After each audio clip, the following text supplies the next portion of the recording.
ആ ഇനി നമുക്ക് എട്ടാമത്തെ ഒമ്പതാമത്തെ നോക്കാം. ഇത് ഇന്റർ കണക്റ്റഡ് ആണ് കേട്ടോ.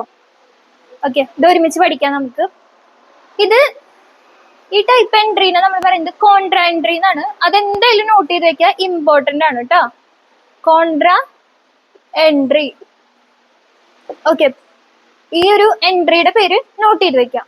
അപ്പൊ നമുക്ക് ഫസ്റ്റ് ഇത് വായിച്ചു നോക്കാം. Cash deposited into bank 10,000. Okay, നമ്മുടെ ബിസിനസ്സില് നമ്മുടെ കയ്യിൽ കുറച്ച് ക്യാഷ് ഉണ്ടായിരുന്നു. ഇപ്പൊ 10,000 റുപ്പീസ് എൻ്റെ അടുത്ത് ഉണ്ടായിരുന്നു.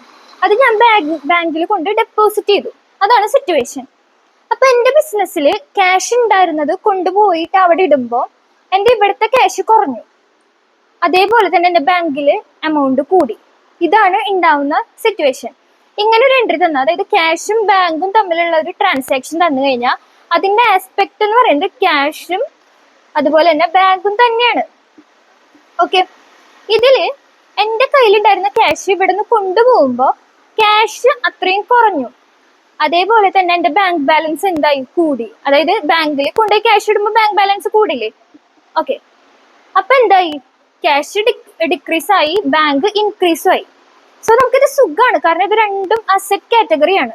അപ്പോൾ ഡിക്രീസ് ആകുമ്പോൾ ക്രെഡിറ്റ് ചെയ്യണം, ഇൻക്രീസ് ആകുമ്പോൾ എന്ത് ചെയ്യണം? ഡെബിറ്റ് ചെയ്യണം. സിമ്പിൾ അല്ലേ?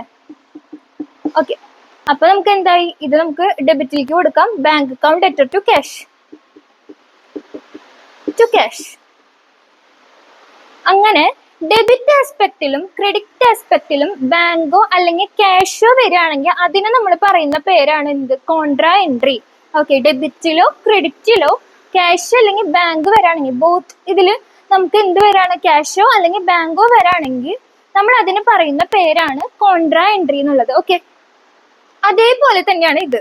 ഓക്കെ, ഇതിലെന്താ ചെയ്യണമെന്ന് വെച്ചിട്ടുണ്ടെങ്കിൽ നമ്മുടെ ഉള്ള ക്യാഷ് അവിടെ കൊണ്ടിടല്ല ചെയ്യുന്നത്. അവിടെ ബാങ്കിൽ ഉണ്ടായിരുന്ന ക്യാഷ് നമ്മൾ വിഡ്രോ ചെയ്യാണ് ചെയ്യുന്നത്.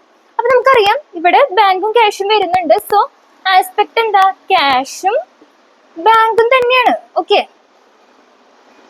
പക്ഷെ നമ്മുടെ കയ്യിൽ ബാങ്കിൽ ഉണ്ടായിരുന്ന ക്യാഷ് നമ്മൾ ഇങ്ങോട്ട് വിഡ്രോ ചെയ്ത് ബിസിനസ്സിലേക്ക് കൊണ്ടുവരാണ് ചെയ്യുന്നത്. അപ്പൊ ബിസിനസ്സിൽ അത്രയും ക്യാഷ് കൂടി, ഇൻക്രീസ് ആയി. ദെൻ ബാങ്കിലത്തെ ബാലൻസോ അവിടെ ഉണ്ടായിരുന്നില്ല, ഇങ്ങോട്ട് എടുത്തുകൊണ്ടുവന്നത്. അപ്പൊ അവിടെ ഉള്ളത് കുറഞ്ഞു, ഡിക്രീസ് ആയി.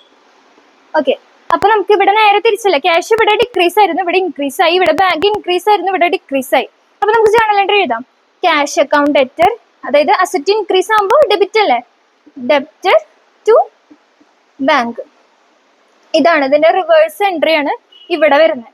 ഓക്കെ, അപ്പൊ ഇത് എഴുതുമ്പോൾ എപ്പോഴും ശ്രദ്ധിച്ച് കോൺസെപ്റ്റ് മനസ്സിലാക്കി ഏതാണ് ഇൻക്രീസ് ഏതാണ് ഡിക്രീസ് എന്ന് മനസ്സിലാക്കി കഴിഞ്ഞാൽ ഇത് തെറ്റാണ്ട് നമുക്ക് എഴുതാൻ പറ്റും. ചിലരിത് നമ്മള് എന്താ പറയാ, അധികം ശ്രദ്ധ കൊടുക്കാണ്ട് എഴുതുമ്പോൾ ചിലപ്പോൾ നമ്മൾ നേരെ ഉൾട്ട എഴുതി വെക്കും. അപ്പൊ നമ്മുടെ ജേർണൽ എൻട്രി അതേപോലെ തന്നെ തെറ്റും ചെയ്യും. അപ്പൊ ഇത് കോൺസെപ്റ്റ് എന്താണോ, ഇത് എന്തിട്ടാ സിറ്റുവേഷൻ മനസ്സിലാക്കാം, ഇൻക്രീസ് ആണോ ഡിക്രീസ് ആണോ നോക്കാം, ദെൻ ജേർണൽ എൻട്രി എഴുതാം. അപ്പൊ ഇത്രയാണ് നമുക്കൊരു 9 ബേസിക് ആയിട്ടുള്ള ജേർണൽ എൻട്രീസ് നമ്മൾ ഡിസ്കസ് ചെയ്തിട്ടുണ്ട്. വെരി സിമ്പിൾ ആണ്. ഈ ഒരു കോൺസെപ്റ്റ് മനസ്സിലാക്കാം ആദ്യം, അതാണ് ചെയ്യാനുള്ള. അപ്പൊ നമുക്ക് ഏത് ടൈപ്പ് ട്രാൻസാക്ഷൻ വന്നാലും നമുക്ക് അതിന്റെ ജേർണൽ എൻട്രി എഴുതാനായിട്ട് പറ്റും. അപ്പൊ ഈ ഒരു റൂൾ എല്ലാവരും ഫോളോ ചെയ്യാം.